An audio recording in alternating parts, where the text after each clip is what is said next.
Bom dia a todos. Eu gostaria, em primeiro lugar, de cumprimentar todos na mesa, em particular a senadora Ana Rita, a senadora Vanessa Graziotin, o senador Moca, a todas as autoridades e todos presentes aqui, porque é um enorme prazer estar aqui debatendo um tema de tanta importância para a sociedade brasileira e que nós ajudamos no IPEA a trazer à tona essa questão que muitas vezes não quer ser discutida, é uma face da sociedade que às vezes a gente quer botar embaixo do tapete ou esconder entre quatro paredes e, no entanto, é de suma importância a gente trazer à tona esse tema e explorá-lo da forma como deve ser feito para que a gente supere, a gente consiga chegar num estágio em que a sociedade como um todo, ela introjete em si os princípios do Estado de Direito, né?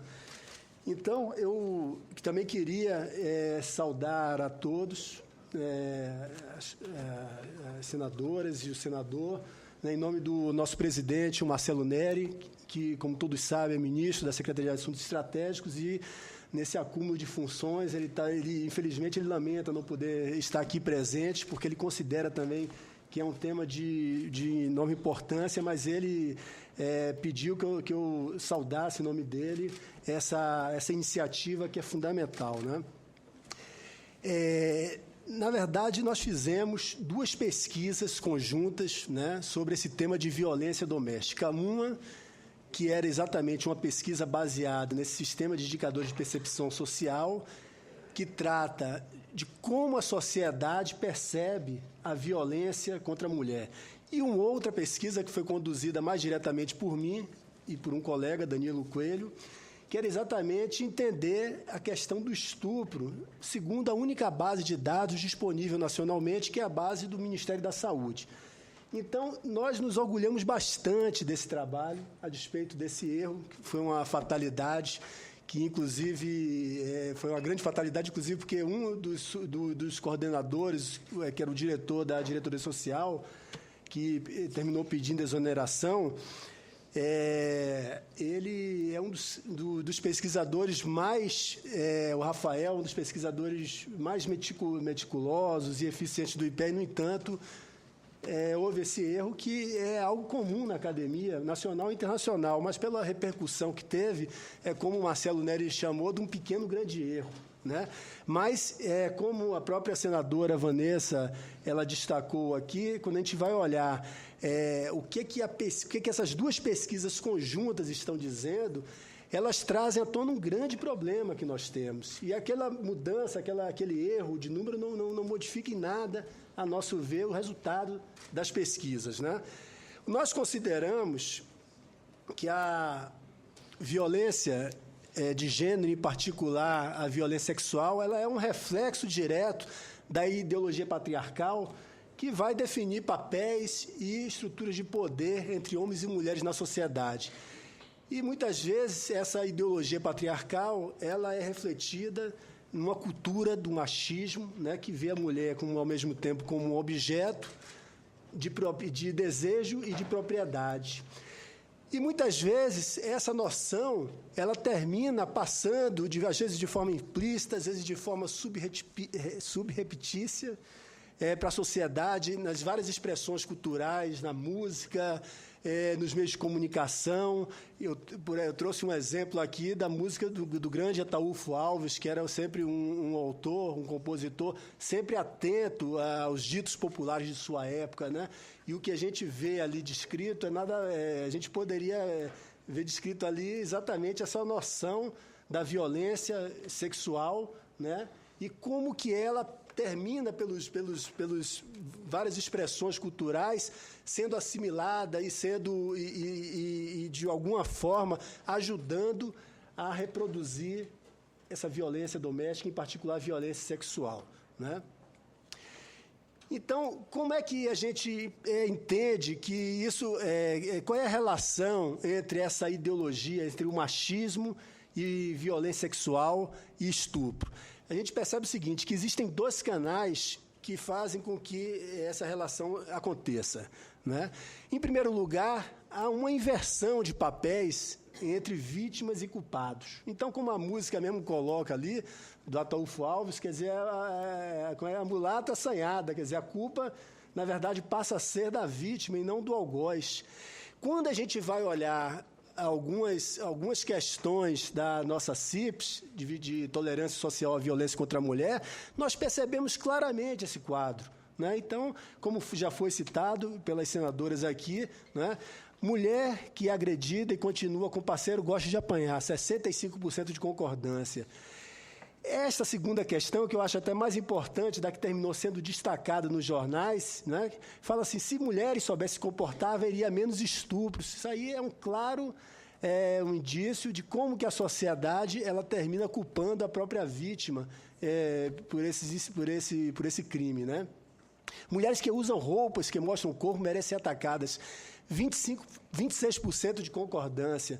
Eu acho, a leitura que eu acho mais interessante não é ficarmos ponto a ponto detalhando se uma questão teve 65%, teve 30% ou teve 50%, mas é olhar o cômputo geral, é olhar a mensagem geral que está sublinhada nessa pesquisa aí, mostrando essa enorme tolerância da sociedade em relação à violência doméstica e, sobretudo, em relação à violência sexual. Por outro lado, essa relação entre a ideologia patriarcal e o machismo e estupros, propriamente dito, se dá por um outro canal. Se dá não só como que a sociedade sanciona isso no seu dia a dia, pela cultura, mas também por uma replicação dessa estrutura de simbolismo, de gênero, dentro do próprio sistema de justiça criminal. E isso se dá de duas maneiras dentro do sistema de justiça criminal. Em primeiro lugar, pelas leis. Se a gente for olhar o avanço das leis, a gente vai ver que essa história de reconhecer a dignidade e a liberdade sexual aconteceu ontem, né? Então, a gente olha assim, um pequeno apanhado. Em 1916, o Código Civil, a mulher é relativamente capaz. Até a década de 70, 80, era admitido nos tribunais a legítima defesa da honra quando o sujeito ele matava a mulher, e a gente se lembra daquele famoso caso Dock Street, que teve o julgamento em 79, que o Dock Street ele ficou 3 meses em uma situação conjugal, parece, e foi inocentado, né? Além disso, se a gente vai olhar ainda na década de 70 e década de 80, olhar os manuais do Código Penal, de discussão, de doutrina jurídica, a gente percebe o seguinte, que em muitos manuais se colocava essa discussão se o marido ele podia ser acusado de ter estuprado a própria mulher.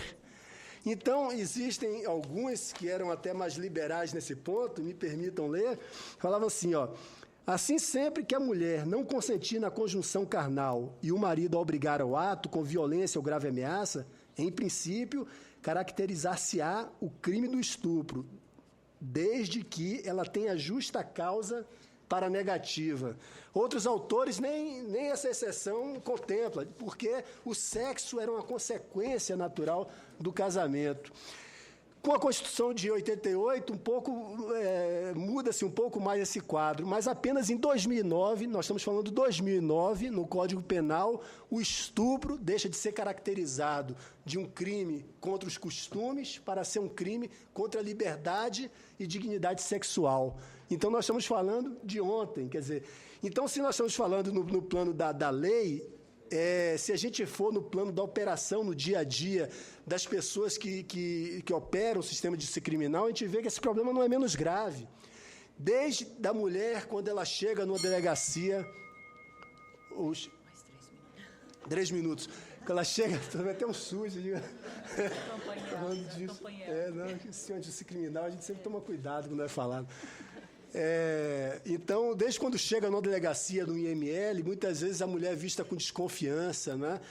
Muitas vezes chacotas. Então, eu trouxe aqui algumas transparências de alguns números que estão citados no nosso trabalho para mostrar o tamanho do problema do estupro. Vou só falar de alguns números muito rapidamente para falar da coisa que eu acho que é mais importante, quer dizer o seguinte, e agora? E agora, qual é a nossa contribuição qual é o nosso papel, qual é a nossa responsabilidade no Estado brasileiro. Então, olhando, a gente queria ter um quadro de como que o estupro acontece no Brasil. Quando a gente fez uma busca pela literatura, incrivelmente, não existe nenhum indicador, nenhuma pesquisa que seja focada nessa questão de violência sexual. Não existe nenhum outro dado sobre violência sexual no Brasil. Como fazer políticas públicas efetivas sem dados precisos para gerar diagnósticos e avaliar se as ações foram efetivas ou não. Nós olhamos, então, com base no CIPS que nós tínhamos, nós estimamos esse número de 527 mil estupros por ano, mas que nós não consideramos muito bom esse instrumento. Por quê? Porque, diante dos tabus e dos problemas de segurança da própria mulher, muitas vezes ela não se sente confortável numa pesquisa domiciliar para reportar se ela foi vítima ou não. Então, eu acho que é daí para mais.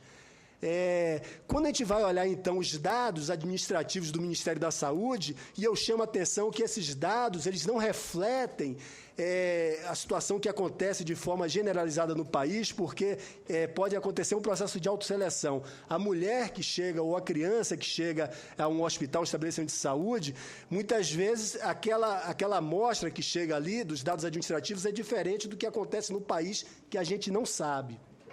Mas, olhando esses dados da saúde, a situação é absurda.